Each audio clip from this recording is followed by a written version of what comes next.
Right, so Mercedes battle looks like it's started to kick off proper now after what we saw there in Canada.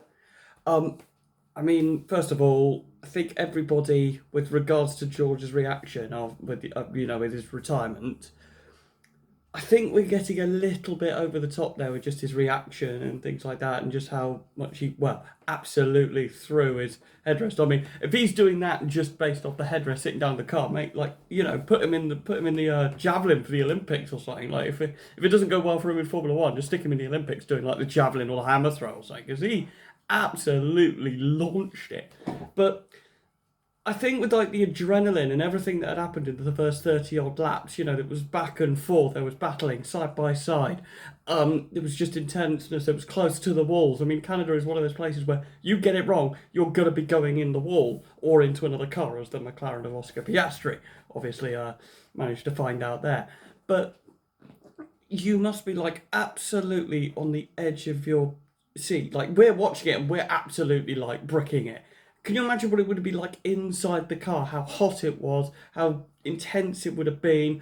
There's a title possibly, most likely on the line, and then all of a sudden, just out of absolutely nowhere, then you've got the car just explode. Well, not explodes, but you know, just turns itself off, and all of a sudden, all that adrenaline which you had for battling for the lead of the race, battling for the win, all that's just gone, and like any human being, you've got to get that sort of adrenaline out, and it turns into then frustration and anger. And yes, okay, maybe the Red Bull ambin, I mean, I love the work. I love the actual just put the tweet out, with the way it was. But um, I just don't think it's quite, just again, people will read into it too much. Like, again, these guys are under so much pressure for a world championship. George Russell sort of thought, probably at the beginning of the year after he won in Australia, he's thinking, oh, this is a absolute walk in the park. I've got Kimi Antonelli as a teammate. He was nowhere near me last year.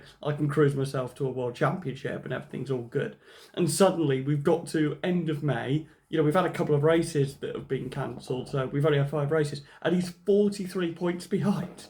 I mean, I've read a stat somewhere that only twice in F1 history has a gap bigger than that been closed in. I think one might have been Sebastian Vettel. I can't remember for the life of me who the other one is. I haven't looked. I mean, that's a quiz question to find out who those two drivers are. But I think at this moment in time, the stats are all favouring that Kimi Antonelli at this moment in time is going to become a world champion this year. The stats actually back it up. The fact that he's got such a lead so early probably helps George Russell a little bit more, because there's so many races to go. There's going to be times where Kimi Antonelli's car is going to break down. There's going to be one where his car breaks. It could happen in Monaco, straight next race. It could happen in Monza. It could happen literally anywhere, right? And we've seen this before where drivers, get out in front, have that absolutely insurmountable lead, and then suddenly, bang, 25 points gone. I mean, you even look at 2021 with Silverstone. Max Verstappen, 33 points clear going into the race in Silverstone, closes the race, 8 points clear. And all of a sudden, bang, the championship lead is gone. But 43 points, and we're going into Monaco, where I don't think Mercedes is probably going to be the fastest car. This probably will age well, but they could be second, maybe third fastest. I think the Ferraris are going to be very, very good. We've seen them how good they are going, in the corners and battling on the exits. And I think we don't know about Red Bull. They seemingly have a good engine, but we don't quite know where they are in terms of performance, in terms of their chassis. It's going to be a good test of that Red Bull with their new car to see what happens there. I mean, Max Verstappen is Max Verstappen. He'll be up there somewhere in that sort of top 6, top 5 in Monaco, because he'll just be able to extract a tenth where other drivers can't. And then, of course, the McLarens, who will just bounce back. They will. It was a disaster of a weekend for them, but, you could easily see if Kimi Antonelli finishes, let's say, 4th, George Russell 6th, suddenly that gap goes towards 50, and then it's 2 race wins. It's not just 1, it's 2 races that then George Russell is going to have to catch up on. And it's going to get to a point where Kimi Antonelli, well, not necessarily will be happy, but he's going to be content. He's going to be content with a second place, isn't he? At this point, it's clear, you're 43 points clear, knowing that if you finish second in the next two races, it goes down to 36, 29, 22. So we could have three races where he finishes second in a row to George. I don't think there's any sprints. I think the next sprint is, it might be Silverstone, but I can't remember. Silverstone, Austria? Might be one in Austria again. But again, he could have still a 20-plus point lead. And he's just finished second all the time. And George Russell then has to be perfect. I think for the next, I'd say at least three races, at least three, maybe even four, George Russell has to be perfect, picking up at least 80, 90 points out of the possible 100 there. He's got to. Otherwise, you could argue that if he's not perfect, Kimi Antonelli is going to, he's going to eat him up and he's going to get clear. I mean, the only thing, again, that Kimi Antonelli maybe we question is his age. First World Championship, is he too young? But George Russell's never been in this position. He's never fought for a World Championship. So again, he's in a very similar situation. It's not like Antonelli's coming up against, let's say, Lando Norris. He's not coming up against, let's say Lewis Hamilton, Max Verstappen. Thinking about recent world champions here, Fernando Alonso, Vettel, Rosberg. He's not coming up against that. He's coming up against somebody who has not won it yet. If George Russell had won a world championship by now, I think George Russell is probably not 43 points behind. But again, that retirement, so unfortunate, because I think George Russell actually in Canada did have, in terms of racecraft, he did actually have Kimi Antonelli's number. Had it in the sprint. I mean, that move which Kimi made, I mean, it's very borderline as to whether George Russell shut the door, because it's where does turn one end and where does turn two start, because it turns to the inside. And this is the bit that I think in terms of no further action is because you don't quite know. It's really difficult to know into that. When does turn two in terms of entrance, when, if you're on the inside, when you entitled racing room, it's different to obviously when you're on the outside.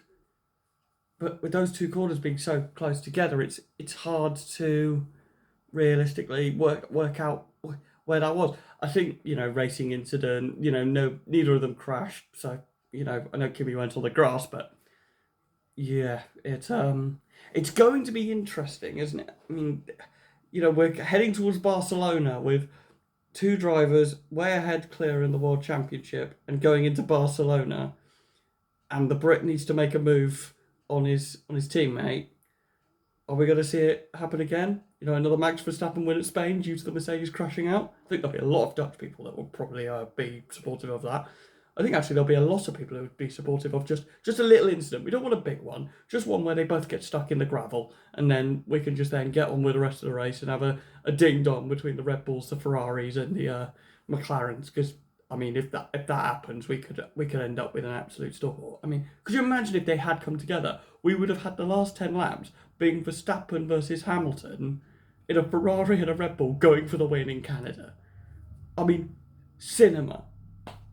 I mean, for me, I look at that race with everything that happened, and I'm struggling to think of and I am calling it a dry race. I don't care what McLaren say. I don't care what Hulkenberg or whoever says, who started on the Inters. It was not a wet race. It was not a damp race. It was a dry race. But I can't remember a race better than that in terms of recent memory of a dry race. I mean, think of the races we've had already. Amazing that these cars can just fight. And yeah, maybe the yo-yo racing is a little bit ridiculous and qualifying isn't quite there yet, but that'll sort itself out. They'll get that right. We always have these things at the beginning of regulations where things get closed up, things, happen, double diffusers, party mode, all these kind of things. People try to slow cars down in order to make it competitive. We've got this Mercedes engine trick that I don't know when they're closing that rule. It's happening at some point in the season. When that closes, will that make a massive difference? Again, will that mean other cars can then jump forward? I think we're going to see whoever wins this championship could end up dominating. But again, going back to Canada, I can't think of a better race than that, because You look at 2025, that apart from, I can't think of a good dry race. Maybe Austria, when it was the first part of Austria when, the McLarens were fighting. I can't think of one, that was that good. You might have to go back to Silverstone 22. Kota 22 was also good. 23, there weren't many good dry races. There were intriguing ones. 24, um, again, not many good, not races like that for the lead where you can't necessarily. I mean, if you guys can think of one, put it in the comment and I'll read it and go back and watch it. But I can't remember a dry race being better than that. And if we're thinking about races to come, my God, if that's what Canada can do, and we've seen what Miami can do, and we've seen what good races in Japan, good race in China, Australia, also a good race. Australia, the start of things to come. It was two Ferraris versus the Mercedes. The battling for the lead, which is what we want to see. We want battling for the lead, and that's what made this Mercedes battle just so good. It was for the lead. It wasn't for 8th. It wasn't for 14th. It was for the win, and the jeopardy on the line, the battling, the intenseness of being out in front. You just hope that these designers don't destroy these regs again like they did with 22 with all the dirty air to be created. I think the FIA need to be very hot on not letting the designers destroy these regs for what they are at the moment. Because if we can get qualifying sorted, my God, these regs could be generational in terms of the racing we could get. Look at the tracks we've got to come. Budapest used to be hard to overtake. You can imagine with straight line mode, overtake mode, round that final corner down the straight into turn 1, it's going to be amazing. Silverstone is great anyway. What's going to happen at Silverstone? Goodness knows, because of the different lines you can take. That's going to be unbelievable. Austria, I think, could also be generational. Spa could be. I've got reservations about Spa just because of the long straight all the way up to Erosion Radion. What's that going to do in terms of the battery? That could be comical, but we might be okay. It depends sort of how they sort out the jewels that they can recover and things like that. We've then got other races that could be good. I mean, Singapore. I've got a mate who's actually travelling out there, and I think it's a sprint weekend. If Singapore can produce a good race where people are fighting down into turn 7, unreal. We've got Kota to come. We've got Mexico, which, it's a bit on and off Mexico in terms of the racing, but Mexico could be amazing. Brazil. We've got Interlagos with these regs. Could you imagine if we're getting to Interlagos and we've got the Mercedes battling for the win? We've got Ferraris not far behind. We've got the McLarens battling. We've got Max Verstappen pulling off random moves left, right, and centre like he normally does. Yeah, unreal. The fact that we had crashes and incidents in Canada and we just didn't see half of them because of the stuff that was going on. Piastri hits Albon and we don't even realise that, we see the replay afterwards. Normally, if there's, nothing really going on, they just cut straight to it, but they couldn't cut straight to it because of the Mercedes battling. They couldn't go to a replay. It's like everyone's like, no, we don't want the replay, and it's like, no, we need to show a replay at some point. Just when do you put the replay in? You've got to time it right where that kind of thing is. And actually cutting from a replay straight into a car going into the grass actually makes it really quite dramatic as well. So I don't know. I mean, I'm getting very, very excited about what's to come with this European season. Again, with Antonelli and Russell, Antonelli's got this, there's that meme going around about whether that particular substance that he takes, I think substance, that sounds dodgy, but it's banned in certain countries in food and things, and I don't know yet whether we've been to a country where it's banned, but Monaco certainly is. Britain, I think it is. So it's going to be interesting because the results when he could take it and the results when he couldn't were so different. Now, it could just be a coincidence and it's probably most likely form, but him getting such a lead so early on might be handy if this thing that he can take, if this turns out to be actually true, which would be mental. But at this moment in time, I think actually it's got to be one of the things at this moment in time that George Russell's got to hope works. Although, who knows? Who knows? But anyway, yeah, let's just look at it. But with 5 races down, all of them have been amazing. You know, qualifying, as we say, that'll get sorted. I mean, qualifying Monaco is going to be interesting. And again, we've got no straight zones, which I'm kind of a little bit surprised that we don't have it down the straight. I mean, where we used to have DRS down there.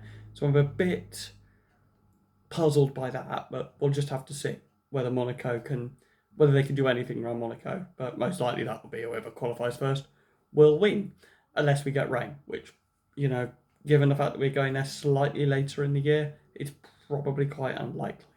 But, you know, maybe we can pray for rain. Rain in Monaco with these new regs, see what happens. But yeah, I think I'll anyway clear up there. But what on earth are we getting from a world championship? I just hope that Kimi doesn't run away with it too much. That George can find, you know, getting a bit of luck, because he again hasn't had it. Maybe he can get some luck, and hopefully, you know, we do get a generational title for us at the front, because if we do, this season could go down as one of the all-time great seasons. You know, we don't want it sort of petering out and just, yeah, it was a great racing, but we didn't get the title battle. Great seasons are often remembered for great title battles as well as great racing. But yeah, on to Monaco we go. Cheers.